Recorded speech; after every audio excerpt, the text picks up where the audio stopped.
సువిశాల సముద్ర తీరం, ఎటు చూసినా పచ్చదనం. వింటేనే విదేశాల్లో ఉన్న ఫీలింగ్ కలుగుతుందా?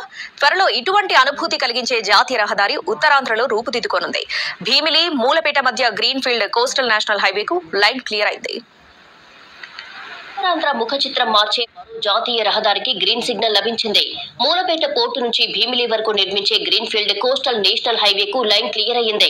రెండు పోర్టులు, భోగాపురం ఎయిర్పోర్ట్ ను అనుసంధానించే ఈ మార్గం లాజిస్టిక్స్, ఇండస్ట్రియల్, టూరిజం హబ్ అభివృద్ధికి చాలా కీలకమని ప్రభుత్వ వర్గాలు భావిస్తున్నాయి. కొత్త హైవే అందుబాటులోకి వస్తే శ్రీకాకుళం, విజయనగరం, విశాఖ జిల్లాల అభివృద్ధిలో కీలకంగా మారుతుంది. 200 కిలోమీటర్ల మేర జరిగే గ్రీన్ ఫీల్డ్ హైవే కారణంగా రవాణా మరింత వేగమవుతుంది. ప్రస్తుతం విశాఖ నుంచి విజయనగరం, శ్రీకాకుళం వెళ్లాలంటే నేషనల్ హైవే మీద ప్రయాణం తప్ప మరో ప్రత్యామ్నాయం లేదు. పెరుగుతున్న వాహనాల కారణంగా ట్రాఫిక్ ఒత్తిడి ఎక్కువ.